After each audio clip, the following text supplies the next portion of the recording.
If you're watching this right now, it's not because you stumbled here by accident. It's because something in you refuses to settle. There's a quiet pressure you've been feeling, maybe for months, maybe for years, that whispers you were built for something beyond what you're currently doing. That pressure isn't confusion. It's clarity trying to break through. And if what I'm about to share resonates with you, do yourself a favor and subscribe to this channel right now. Because the conversations we have here are designed for people who are done drifting and ready to build the life they're actually capable of living.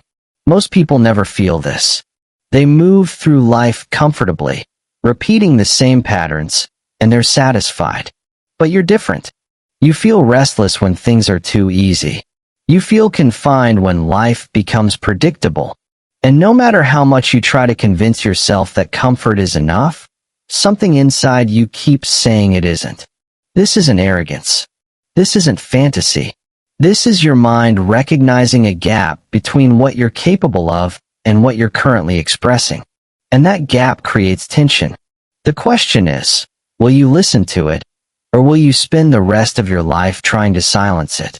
What you're about to hear isn't designed to make you feel good.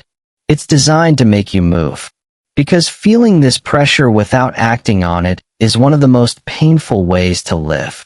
Let's talk about why you're really here. Part 2. The signal you can't ignore. There's a specific kind of dissatisfaction that doesn't come from lack. It doesn't come from envy or hardship. It appears in people whose lives, on the surface, look fine. They have stability. They have security. They might even have success by conventional standards. But underneath all of that, there's a constant hum of unease. This unease doesn't announce itself loudly. It's subtle. It shows up in moments when you're alone, late at night, early in the morning, during a quiet drive. It asks questions you can't easily answer. Is this it? Is this what I'm supposed to be doing? Is this all I'm capable of? Most people try to ignore these questions. They distract themselves with work, entertainment, busyness. They convince themselves they're being unrealistic or ungrateful. But the questions keep coming back. And the reason they keep coming back is simple. They're signals, not symptoms. Here's what most people don't understand. Your brain doesn't waste energy on impossible goals. It doesn't create ambition without corresponding ability. When you feel restless, it's not because you're ungrateful. It's because you're underutilized. Think of it like a high-performance engine running in first gear. The discomfort you feel isn't malfunction. It's friction between your current output and your actual capacity. Your nervous system knows when you're operating below your capability, and it sends you signals in the form of restlessness, frustration, or that persistent sense that something's missing. This isn't weakness. It's feedback. And the people who learn to listen to that feedback instead of suppressing it are the ones who eventually break through. I've watched many people go through life carrying this tension and never addressing it. They assume everyone feels this way. They think it's normal to feel underutilized. But it's not normal. Most people don't feel this. Most people are genuinely content with repetition. They don't lie awake thinking about what they could become. They don't feel suffocated by safety. If you feel that suffocation, it's because you're built different. And being built different comes with responsibility. You can't live the same way others do and expect to feel fulfilled. You require more challenge, more growth, more expression. Without it, you start to decay from the inside out. This isn't about ambition in the shallow sense. It's not about wanting recognition or wealth or status. It's about alignment. It's about living in a way that matches what you're built for. When there's misalignment, everything feels off. You can achieve things and still feel empty. You can be surrounded by people and still feel alone. Because the real issue isn't external, it's internal. The signal you're receiving right now is asking you to pay attention. It's asking you to stop dismissing what you feel and start taking it seriously. Because ignoring this signal doesn't make it go away. It just turns it into frustration. And frustration, left unchecked, turns into bitterness. I've seen this pattern play out countless times. People feel the call, dismiss it as unrealistic, and then spend years wondering why they feel increasingly cynical. The cynicism isn't a personality trait. It's what happens when potential turns inward because it has nowhere else to go. Your mind knows what you're capable of, and when you consistently operate below that level, it creates psychological friction. That friction manifests as irritability, impatience, or a general sense that something fundamental is wrong even when everything appears fine on the surface. Part 3. Repetition as instruction. You've probably noticed that certain thoughts keep showing up in your life. Not once, not twice, but over and over again. You read something in a book, and a week later, you hear the same idea in a conversation. A month later, it appears again in something you're watching. Different words, different contexts, but the same core message. Most people think this is coincidence. It's not. It's repetition serving a purpose. Your mind doesn't chase ideas it can't use. If an idea keeps returning, it's because you have the capacity to act on it, but you haven't yet. This is how growth works. You don't get hit with a single piece of instruction and immediately know what to do with it. You get introduced to a principle, and then life keeps bringing it back in different forms until you're ready to respond. Each time it returns, it's testing whether you're prepared to move. People who aren't meant to carry certain responsibilities react to repetition with irritation. They say, "I've already heard this." They dismiss it as redundant. But people who are meant for more react differently. They might resist at first, but they can't forget. The idea lodges itself in their thinking. Even when they try to move on, it stays there, quietly insisting. This persistence isn't harassment. It's instruction. And instruction doesn't stop until it's either obeyed or abandoned. You get to choose which one happens. I've studied people who eventually did significant work in their fields, and almost all of them describe the same pattern. Years before they took action, they kept encountering the same core idea. Sometimes they argued with it. Sometimes they ignored it. But it didn't leave. And eventually, ignoring it became more uncomfortable than acting on it. That's the turning point. When repetition becomes unbearable, movement becomes inevitable. You stop debating whether you should act and start asking how. That shift from should I to how do I is the beginning of real progress. But here's what most people miss. Repetition doesn't just reinforce the idea. It reshapes you. Every time the idea returns, it weakens your resistance a little more. It builds familiarity. It reduces fear. And eventually, what once felt risky starts to feel necessary. This is why some people act decisively while others stay stuck for years. The ones who act aren't braver. They're just more obedient to the repetition. They recognize that the idea keeps coming back because it has work to do in them, and they stop fighting it. The truth is, your subconscious is smarter than your conscious mind in many ways. It recognizes patterns before you can articulate them. It sees connections before you understand them logically. And when it keeps bringing the same concept back to you, it's not being redundant. It's preparing you for a shift that your conscious mind hasn't fully accepted yet. Your subconscious doesn't operate on logic alone. It operates on pattern recognition, emotional resonance, and deep-seated knowing that often precedes rational understanding. When an idea keeps showing up, it's because some part of you already knows it's important, even if you can't yet explain why. If there's an idea that's been following you, an instinct, a direction, a decision you keep circling back to, pay attention to it. It's not random. It's not a distraction. It's an assignment. And the longer you delay, the harder it becomes to ignore. Eventually, the discomfort of not acting becomes greater than the fear of acting, and that's when transformation happens. But why wait until discomfort forces your hand? Why not recognize the pattern now and act while you still have the advantage of timing. The people who succeed aren't necessarily the ones who move first, but they're the ones who move when repetition signals readiness, not when pain demands change. Part 4. The cost of drift. Here's the difference between busy and effective. Busy people fill their calendars.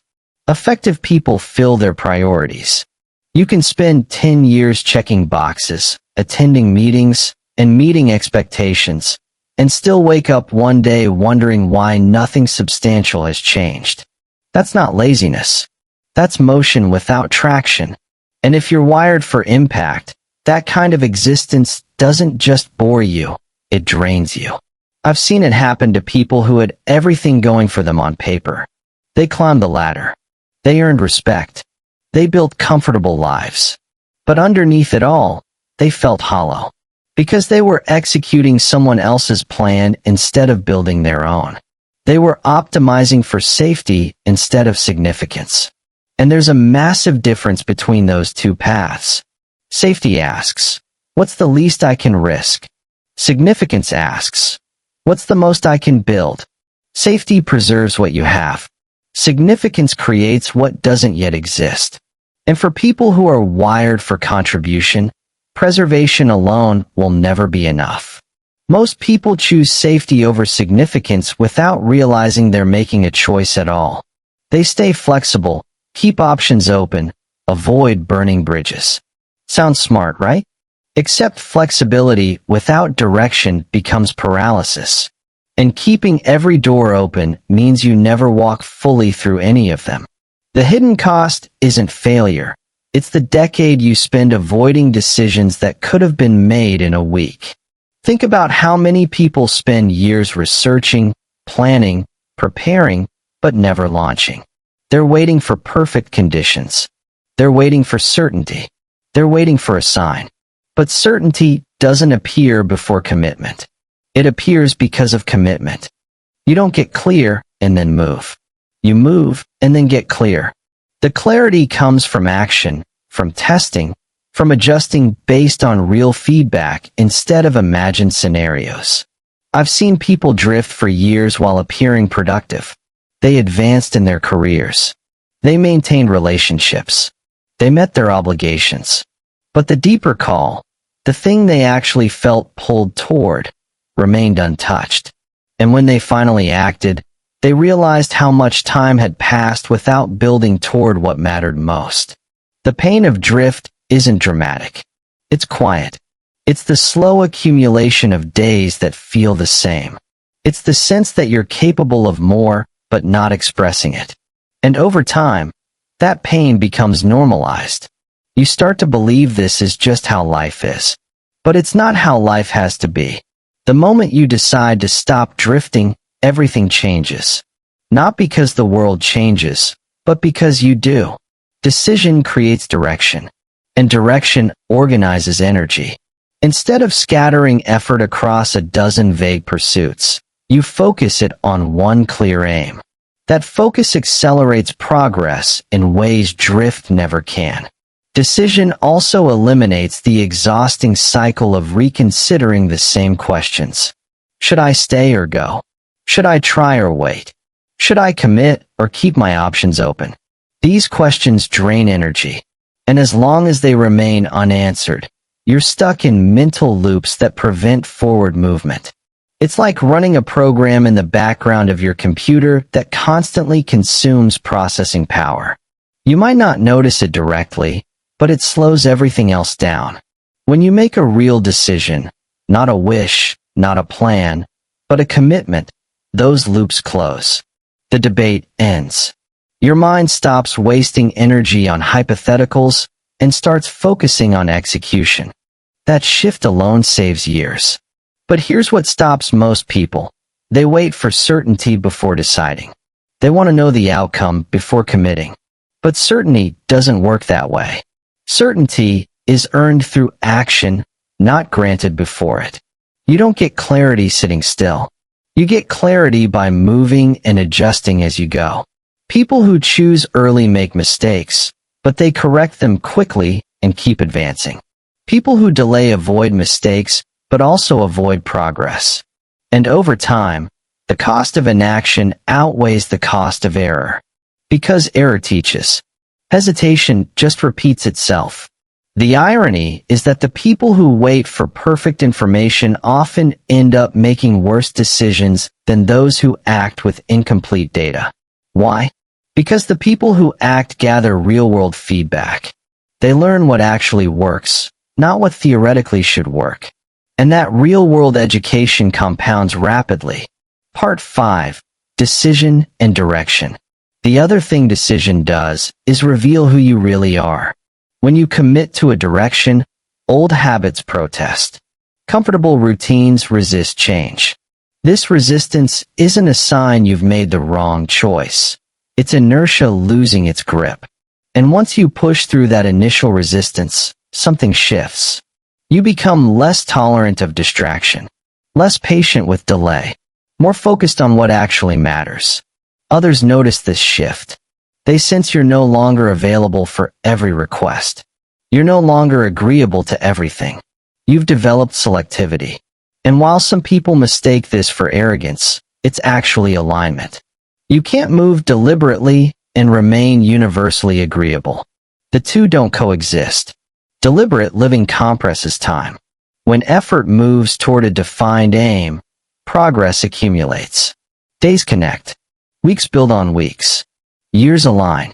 What once felt fragmented becomes continuous. And continuity is the great advantage of decision. You stop restarting yourself. You stop abandoning momentum. You stay with the work long enough for it to mature. Here's what I've observed in people who accomplish significant things. They don't find more hours in the day. They make better choices with the hours they have. Once you commit to a clear direction, something shifts. You stop spending mental energy on questions you've already answered. That freed-up focus compounds. 5 focused years will outproduce 20 scattered ones. Not because you're working harder, but because your effort is aligned. Let me give you a real example. I know someone who spent 8 years in a comfortable corporate role. Good salary. Respected position. Safe trajectory. But every Sunday night, he'd feel this weight in his chest. Not anxiety about Monday, something deeper.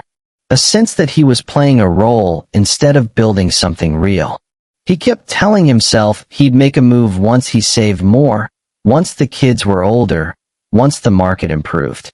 8 years of once. Then one day, he realized the conditions he was waiting for didn't exist. They never would. He didn't quit recklessly. But he did make a decision. Started building on the side. 6 months later, he had traction. 18 months later, he made the jump. Within 3 years, he built something that mattered more than the entire previous decade. The difference wasn't talent. It wasn't connections. It wasn't luck. It was the day he stopped negotiating with himself and started executing. That shift, from negotiation to execution, is what separates people who talk about change from people who create it. And here's what's interesting. Once he made that shift, opportunities started appearing that weren't visible before. Not because new doors opened, but because he was finally capable of seeing and walking through the doors that had been there all along. When you're in negotiation mode, you can't see opportunity clearly. You're too busy weighing pros and cons, calculating risks, imagining worst-case scenarios. But when you're in execution mode, your perception changes. You start seeing paths forward instead of reasons to wait. Part 6. Ending negotiation. There's a moment in every person's development when the internal debate has to end. You've thought about it long enough. You've weighed the options. You've considered the risks. At some point, thinking stops serving you and starts delaying you. This moment doesn't announce itself. It arrives quietly, usually during a period of frustration. You realize you've been circling the same question for months or years, and nothing has changed because you haven't committed. You've been negotiating with yourself, looking for a guarantee that doesn't exist. The people who break through are the ones who stop negotiating. They don't wait for confidence. They don't wait for perfect conditions. They decide, and then they act. And what they discover is that confidence doesn't precede action, it follows it. Confidence is built through evidence, and evidence comes from doing. You can't think your way into confidence. You have to act your way into it. Every successful person you admire went through this exact process. They felt uncertain. They questioned themselves. But they moved anyway. And movement created the evidence their minds needed to build real confidence.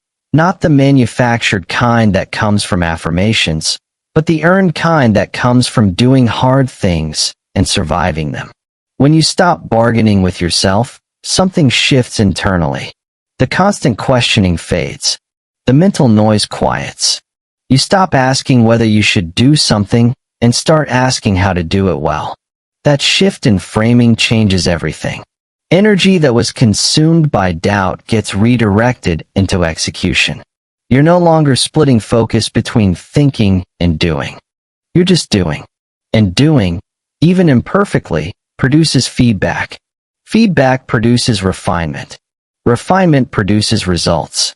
I've watched people transform not because their circumstances improved, but because their internal posture changed. They stopped treating their direction like a hypothesis and started treating it like a commitment. And once that commitment solidified, their lives reorganized rapidly. Choices became clear. Distractions lost their appeal.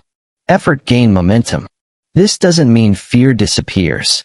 Fear is still there, but it stops being the deciding factor. You acknowledge it and move anyway. And over time, moving despite fear becomes normal. The fear doesn't control you anymore. It just exists in the background while you keep working. This is what gives certain people their steady presence. They're not fearless. They're just no longer obedient to fear. They've trained themselves to act based on direction, not emotion. And that training creates a calm that others can sense. People respond to this differently than they respond to manufactured confidence. Real calm. The kind that comes from knowing you're on the right path even when it's hard. Inspires trust in a way that bravado never can. Bravado is performance. Calm is evidence. And people can tell the difference, even if they can't articulate how they know. When you stop negotiating, you also stop comparing. You're no longer measuring your progress against others because you're not on their path. You're on yours. And your path has its own timeline, its own challenges, its own rewards. Comparison becomes irrelevant. Envy fades. Resentment fades. You're not upset that someone else is ahead because ahead doesn't mean anything anymore. You're focused on your work, and that focus insulates you from the distractions that derail most people. Part 7. Identity Shift. Once you've made the decision and stopped negotiating, a deeper transformation begins. It's not loud. It's not celebrated. But it's unmistakable. You stop asking whether you're meant for more and start living as someone who has already answered that question. This is the identity shift. And it changes everything. Most people define themselves by their past. They look at what they've done, what they've failed at, what others expect, and they use that to determine who they are. But when you claim your call, you stop defining yourself by history. You start defining yourself by obligation, by what must now be done because of who you're becoming. This shift is subtle, but it governs every choice that follows. You stop entertaining lives you might have lived. You stop fantasizing about alternate paths. You commit to the one you're building. And that commitment brings clarity. When identity settles in this way, comparison loses its power. You're not measuring yourself against others anymore, because their paths don't apply to you. Each person answers a different summons. And once you've answered yours, what others are doing becomes background noise. People notice this change. They see someone who no longer explains themselves excessively, who no longer defends their choices anxiously, who no longer seeks approval for their direction. This gets interpreted as confidence, but it's not confidence, it's alignment. When you're aligned with what you're built for, you stop second-guessing everything. You stop running every decision through the filter of what others might think. You start making choices based on what serves your direction, and you trust that process even when it's misunderstood. The identity shift also changes how you relate to difficulty. You stop seeing obstacles as personal insults. You start seeing them as necessary friction. Resistance isn't a sign you're on the wrong path. It's a sign you're doing something that matters. Easy things don't build capacity. Hard things do. This reframing is crucial because it eliminates the victim mentality that traps so many people. When something goes wrong, you don't ask, "Why is this happening to me?" You ask, "What is this teaching me?" That question keeps you in a learning posture instead of a defensive one. It shifts you from passive recipient to active participant. And that shift changes how you process every setback, every delay, every unexpected challenge. Another thing that changes, persistence becomes natural. You don't have to force yourself to keep going. You keep going because stopping would violate who you've become.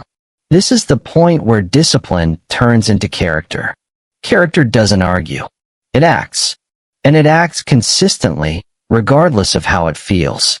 The person who relies on discipline alone will eventually run out of willpower. But the person who's undergone an identity shift doesn't need willpower in the same way. They're not forcing themselves to act against their nature. They're acting in alignment with who they've become. Others sense this consistency and respond accordingly. They trust your judgment. They defer to your decisions. They consult you when they need clarity. Not because you're smarter, but because you're settled. And settled people inspire confidence instinctively. There's a reliability that comes from knowing someone has made their choice and isn't going to waver every time conditions change. In a world where most people shift with every trend, every opinion, every external pressure, the person who remains steady becomes an anchor point for others. Part 8. Redeeming the past. One of the most damaging beliefs people carry is that they've wasted too much time. They look back at years spent drifting, hesitating, avoiding, and they think those years are lost forever. But that's not how it works. When you finally commit, when you stop negotiating and start building, everything that came before gets repurposed. Nothing is wasted. Every mistake becomes instruction. Every delay becomes preparation. Every detour becomes context. This is one of the great mercies of deliberate action. It redeems the past. You don't have to disown your history. You don't have to pretend it didn't happen. You gather it all and direct it forward. Even the parts that hurt. Even the parts that embarrassed you. All of it becomes material. The entrepreneur who failed twice before succeeding didn't waste those 2 failures. They were his education. The writer who spent 10 years in an unrelated field didn't waste that decade. It became the unique perspective that made their work stand out.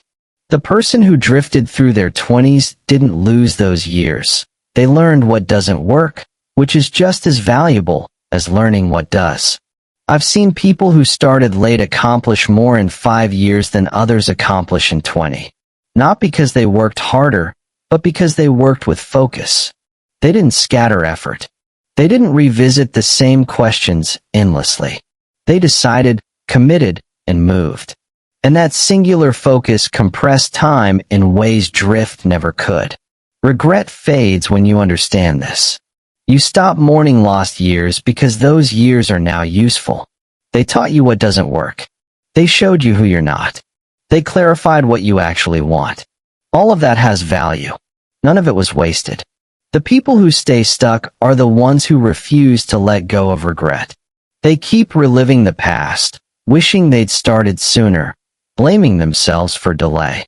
But regret is just another form of drift. It keeps you focused on what you can't change instead of what you can build. When you commit, that backward focus ends.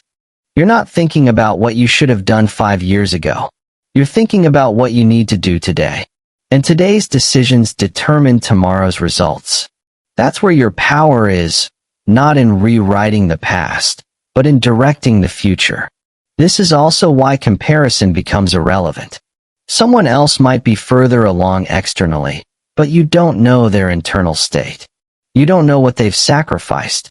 You don't know what they're carrying. And more importantly, their path isn't yours. Their timeline isn't yours. Their definition of success isn't yours. Comparing yourself to someone on a completely different journey is like a marathon runner comparing pace with a sprinter. The distances are different. The strategies are different. The finish lines are different. None of it translates. Your only job is to honor what you've been given. You've been given capacity. You've been given a specific set of abilities, interests, and inclinations. And those things didn't show up randomly. They showed up because they're meant to be used. Using them requires commitment. Commitment requires letting go of alternate versions of yourself. You can't build one life while fantasizing about 10 others. You have to choose. And once you choose, you have to stay with it long enough to see what it becomes. This staying power is what separates people who succeed from people who stay stuck. Success isn't about talent. It's about endurance. It's about staying with the work when it's hard, when it's boring, when no one's watching, when results aren't immediate. Most people quit during that phase.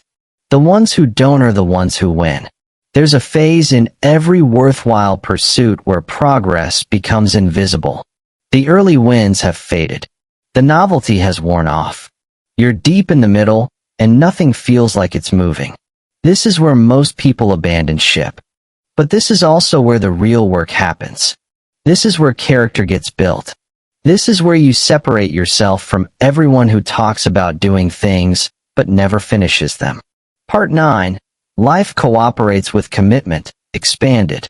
And here's the thing. Once you commit and stay committed, life starts cooperating. Not because the universe rewards you, but because you've become someone who can recognize and act on opportunities. Opportunities don't increase. Your ability to see and use them does.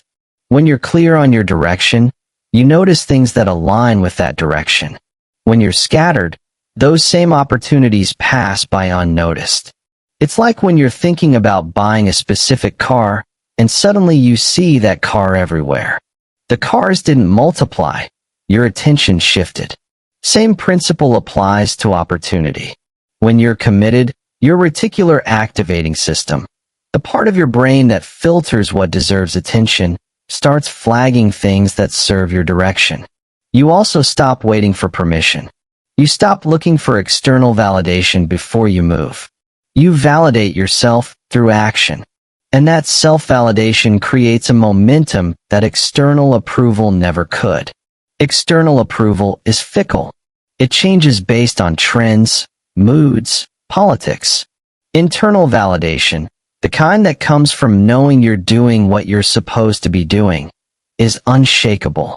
You're not performing for an audience anymore. You're building for a purpose. And that shift changes the entire energy of your work. Living as someone meant for more doesn't mean your life becomes easy.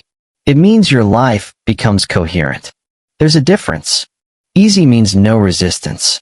Coherent means resistance serves a purpose. You're still going to face difficulty. You're still going to encounter setbacks. But those setbacks won't confuse you. They'll instruct you. Coherence brings peace without dullness. It brings strength without hardness. You're not constantly second-guessing yourself. You're not paralyzed by doubt. You know what you're building, and you trust the process. This trust doesn't come from certainty about outcomes. It comes from certainty about direction. You don't know exactly how things will turn out, but you know you're moving towards something that matters. And that's enough. People often ask how to know if they've truly claimed their call. The answer is simple. You stop bargaining. You stop asking what you'll get in return. You start asking what's required. That question ends confusion.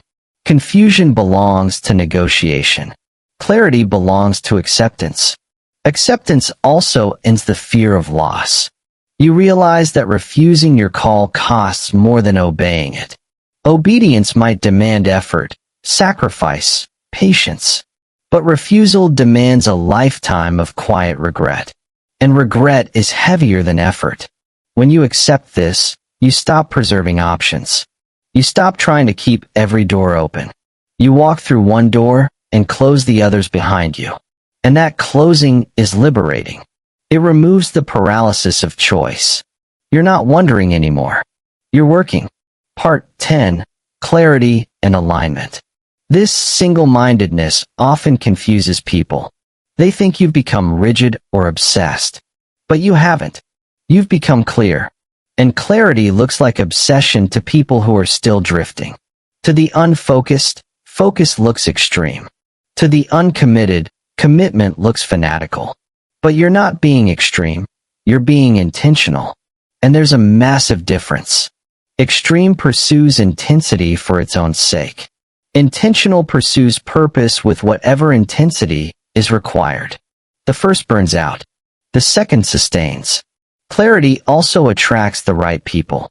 When you're settled in your direction, you naturally draw others who are moving in similar ways. Relationships form based on shared purpose instead of shared convenience. And those relationships support growth instead of enabling comfort. The wrong people fall away, not through conflict, but through misalignment. You're no longer available for the same conversations. You're no longer interested in the same distractions. And people who are drawn to the drifting version of you lose interest. That's not a loss. That's pruning. Every gardener knows that pruning isn't punishment.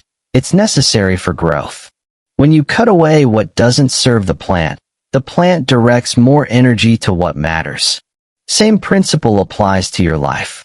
When relationships that no longer serve your direction fall away, the energy you were investing in maintaining them becomes available for what actually matters. And that freed up energy accelerates your progress in ways you wouldn't believe until you experience it. As you continue, effort starts to feel less like strain and more like expression. You're doing what you're built to do.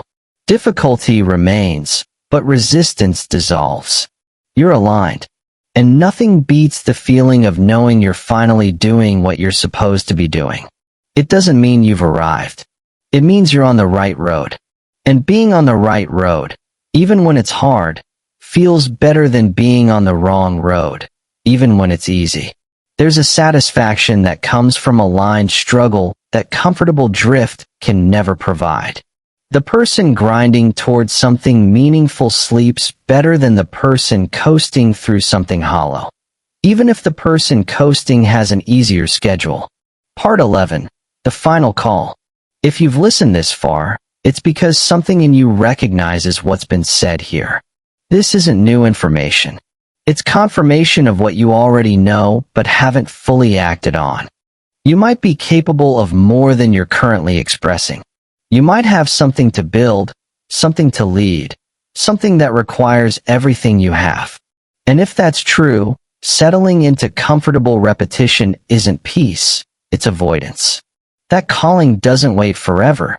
Capacity that isn't used doesn't stay available indefinitely. What you ignore too long eventually stops asking. It's not punishment. It's just how capacity works. The mind reallocates resources. If you consistently tell it that a certain ability isn't needed, it eventually stops offering it. But if you're feeling the pressure right now, if this message is stirring something uncomfortable in you, it's because the door is still open. The call is still active. You still have time to answer it. The question is, will you? Will you stop negotiating and commit? Will you stop drifting and choose? Will you stop waiting for certainty and act anyway? Because here's the truth. You already know what you need to do. You've known for a while. The only thing left is execution. If you're ready to stop talking and start moving, here's what that commitment actually looks like. You stop explaining yourself to people who aren't on your path. You stop waiting for conditions to improve before you begin. You stop treating your potential like a someday project. You don't need to announce it. You don't need to convince anyone. You just start. And you keep starting until momentum takes over. With that decision, the delay ends. The excuses end. The comparison ends. What's left isn't easy. It's work, real work. The kind that stretches you. The kind that doesn't care about your mood. The kind that demands more than you think you have on days when you're not sure you can give it. But here's what you need to understand. This work won't destroy you. It will reveal you. It will show you what you're actually made of. And when you look back years from now, you won't regret the effort.